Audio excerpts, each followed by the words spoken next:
चौथा क्वेश्चन देखिए, चौथे में आपको दे रखा है एक नगर में टैक्सी का किराया पहले किलोमीटर का किराया है 8 रुपये, प्रथम किलोमीटर का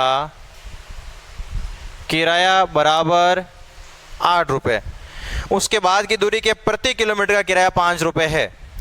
ये तय की गई दूरी x किलोमीटर, यदि तय की गई दूरी x किलोमीटर है, तय की गई दूरी इसमें आपको दे रखी है x किलोमीटर और कुल किराया y रुपये आपको दे रखा है, कुल किराया बराबर y रुपये। तो इसका एक रैखिक समीकरण लिखिए और उसका आलेख खींचिए। तो पहले हम इसका एक रैखिक समीकरण लिखते हैं। कुल दूरी कितनी x में से पहले किलोमीटर का किराया कितना रुपए 8 रुपये, पहले किलोमीटर का किराया हो गया 8 रुपये, फिर किलोमीटर बच कितने गए, टोटल x किलोमीटर दूरी तय की, x में से 1 किलोमीटर ये रह गया, तो बाकी कितना बच गया, x में से 1 किलोमीटर कम कर दो क्योंकि पहले किलोमीटर का किराया तो 8 रुपये और फिर प्रत्येक बाद वाले किलोमीटर का किराया कितना रुपए है 5 रुपये, तो टोटल किराया कितना हो जाता है पहले किलोमीटर का, आगे वाले सारे किलोमीटर का कुल किराया कितना रुपए है y। इस प्रकार से आपको एक समीकरण बना लेना है। पहले किलोमीटर का किराया 8 रुपये दिया हुआ है, कुल दूरी x है, x में से पहला किलोमीटर घटा दो, बाकी बचेगा x माइनस 1। अब बाकी वाला जो अतिरिक्त किलोमीटर है इनके 5 रुपये की दर से किराया लगेगा, तो इनको 5 से गुणा कर देना। 8 की जगह 8 प्लस x को 5 इंटू करते हैं 5x और 5 को माइनस 1 से इंटू किया तो -5 और बराबर में y। 5x की जगह 5x, y को इधर लाते हैं माइनस का y और 8 में से 5 घटाएंगे तो बचेगा 3 और बराबर में 0। ये अब एक दो चर वाला रैखिक समीकरण बन गया है।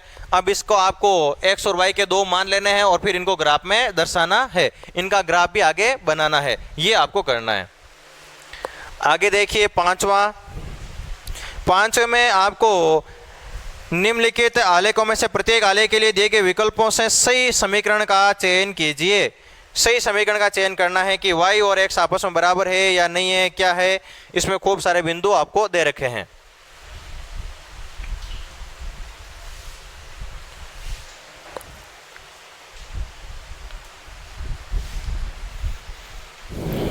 पांचवें में आपको दे रखा है आकृति 4.6 के लिए, किताब में देख लीजिए या फिर चलो बोर्ड पे लिखा ही देता हूं मैं आकृति। इस प्रकार की आपको एक आलेख दे रखा है, यहाँ पर है y, यहाँ पर है y डैश, यहाँ पर है x और यहाँ पर है x डैश, और यहाँ से आपको एक आलेख दे रखी है, एक सरल रेखा गुजर रही है, यहाँ पर 1 2 3, यहाँ पर 1 2, यहाँ पर -1 -2 -1 -2 और यहाँ पर 1 2 3 1 2।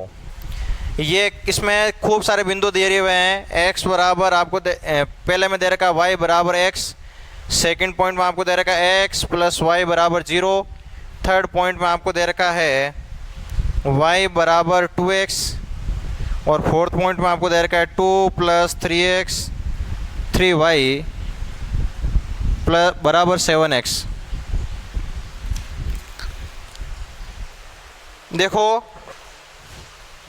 यहाँ पर है 0 0। देखो ये रेखा है वो मूल बिंदु से होकर गुजर रही है, मूल बिंदु पर x का मान 0 और y का मान 0 होता है, तो क्या इनमें से कौन से संतुष्ट होता है, x का मान 0 y का मान 0। देखो x का मान 0 और y का मान भी 0, क्या ये दोनों बराबर हैं? तो इसका ये एक हल है। फिर x का मान 0 फिर y का मान भी 0 है। देखो x का मान 0 y का मान भी 0 है, तो 0 और 0 जोड़ने पर 0 होता है, तो ये भी इस समीकरण का हल है। फिर 0 बराबर 2 इंटू x का मान है 0, तो ये भी इस समीकरण का हल है। और फिर देखिए 2 प्लस 3 इंटू 0 बराबर 7 इंटू 0, तो ये हो जाएगा 2 प्लस, इनको गुणा करेंगे तो 0 बराबर ये हो जाएगा 0। तो क्या 2 और 0 आपस में बराबर होते हैं? नहीं होते हैं, तो ये इसका इस रैखिक समीकरण का हल नहीं है और बाकी ये तीनों इस आलेख के हल हैं। ये था पांचवे का पहला पॉइंट। इसी प्रकार पांचवे का सेकंड पॉइंट है। पांचवे के सेकंड पॉइंट में आपको बहुत सारे बिंदु दे रखे हैं। देखो एक तो दे रखा आपको 0 और 2, यानी x की जगह 0 रखो और y की जगह 2 रखो। आपको कॉपी में दिख रहा, किताब में दिख रहा होगा। देखिए यहाँ पर ये x का मान और y का मान आपको दे रखा है, तो ये x और y की जगह रख कर देखिए कौन सा समीकरण संतुष्ट होता है। जो समीकरण संतुष्ट होगा उससे हल आएगा, और जो समीकरण संतुष्ट नहीं होगा उससे हल नहीं आएगा। अगला छठवां क्वेश्चन देखिए, एक अचर बल लगाने पर एक पिंड द्वारा किया गया कार्य पिंड द्वारा तय की गई दूरी के अनुक्रमानुपाती होता है, यानी समानुपाती होता है। जितना कार्य किया जाएगा उतनी दूरी तय होगी। इस कथन को दो चर वाले समीकरण के रूप में व्यक्त कीजिए और अचर बल 5 मात्रक लेकर इसका आलेख खींचिए। अचर बल 5 मात्रक लेना है, तो यह कह रहा है कि तय की गई दूरी किए गए कार्य के समानुपाती है। माना तय दूरी बराबर x व किया गया कार्य बराबर y। अब ये आपको दे रखा है x समानुपाती y, x और y आपस में समानुपाती है। अब यदि हम समानुपाती का चिन्ह हटाएंगे यहाँ से, तो आपको कुछ न कुछ अचर से गुणा करना होगा, कांस्टेंट से गुणा करना होगा। किसको? किए गए कार्य को। तो यहाँ पर आपको अचर बल है वो आपको दे रखा है 5 मात्रक, तो ये 5 से गुणा कर दिया, ये हो गया आपका समीकरण। अब ये कह रहा है इस समीकरण का आलेख खींचिए। अब इसका आप आलेख खींच लेना। इसकी मैं सारणी बना देता हूँ, सारणी के मान आप ग्राफ में रख देना x और y। देखिए y की जगह यदि आप 1 रखते हो तो 5 को 1 से गुणा करोगे तो 5, और y की जगह यदि आप 2 रखते हो तो 2 को 5 से इंटू करने पर 10। तो ये सारणी के 2 मान आ गए। इन मानों को आप ग्राफ में रख देना। ग्राफ में रखने के बाद में ये पूछ रहा है कि यदि पिंड द्वारा की गई तय की गई दूरी 2 मात्रक है और 0 मात्रक है तो आलेख से किया हुआ कार्य ज्ञात कीजिए। आलेख को देकर किया हुआ कार्य आपको देखना है। कब? जब तय की गई दूरी यानी x का मान आपको एक बार तो लेना है 2 और एक बार लेना है 0। 2 के सीध में y का मान क्या है वो देख लेना, और 0 के सीध में y का मान क्या है वो भी आपको देख लेना है। 7वां क्वेश्चन देखिए, एक विद्यालय की कक्षा 9th की छात्राएं यामिनी और फातिमा ने मिलकर भूकंप पीड़ित व्यक्तियों की सहायता के लिए प्रधानमंत्री राहत कोष में 100 रुपये का अंशदान दिया। एक रैखिक समीकरण लिखिए जो इन आंकड़ों को संतुष्ट करती हो। आप अंशदान x और y के रूप में ले सकते हैं। माना यामिनी ने x का अंशदान दिया, अंशदान का मतलब होता है जो कंट्रीब्यूशन दिया ना वो। 7वां क्वेश्चन, माना यामिनी द्वारा दिया गया दान बराबर x रुपए और फातिमा द्वारा दिया गया दान बराबर y रुपए। दोनों को जोड़ेंगे x प्लस y बराबर, तो दोनों ने मिलकर 100 रुपये दान में दिए। अब इनका एक आलेख बना लेना। और इसका अंतिम क्वेश्चन देखिए। अंतिम क्वेश्चन है, अमेरिका और कनाडा जैसे देशों में तापमान फ़ारेनहाइट में मापा जाता है, जबकि भारत जैसे देशों में तापमान सेल्सियस में मापा जाता है।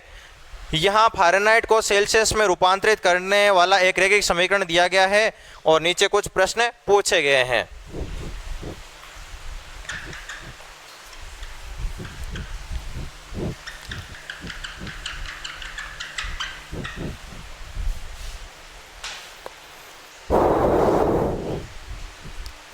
आठवां प्रश्न है, इसमें आपको दे रखा है f बराबर 9/5 इंटू सी प्लस 32। इसमें 2 चर हैं, एक तो f और एक है c, एक फ़ारेनहाइट और एक सेल्सियस। सेल्सियस को x और फ़ारेनहाइट को y मानकर ऊपर दिए गए कि समीकरण का आलेख खींचना है। इसका आप एक आलेख खींच लेना। मैं सारणी बना देता हूँ। देखिए मैं c की जगह रख देता हूँ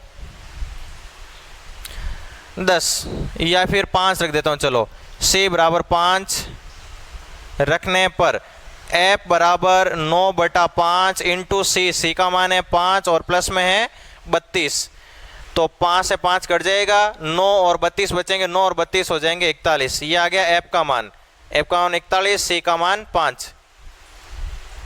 अब c का मान मैं ले लेता हूँ 0, तब f बराबर 9/5 इंटू सी का मान है 0 और प्लस में है 32, तो f बराबर इस पूरे का मान हो गया 0 प्लस 32, तो f का मान आ गया 32। अब देखिए x और y के मानों की एक सारणी बना लेते हैं और फिर इनके मान ग्राफ में रख देने हैं। c का मान c और f के मानों की एक सारणी। c का मान 5, उस टाइम f का मान 41, c का मान 0, f का मान 32, 0 और 32। इस प्रकार से एक सारणी बन गई। ये सारणी का मान आप ग्राफ में रख देना। आगे दूसरा पूछ रहा है, यदि तापमान 30 डिग्री सेल्सियस तो फ़ारेनहाइट में क्या होगा। क्वेश्चन पूछा है दूसरा कि सी का मान कितना है, 30 डिग्री सेल्सियस है, तो फ़ारेनहाइट कितना होगा। 9/5 इंटू सी का मान कितना 30 और प्लस में 32, 5/32 में 6 बार, 9 को 6 से इंटू करने पर 54 और ये हो गया 32, तो ये हो जाएंगे 86 फ़ारेनहाइट।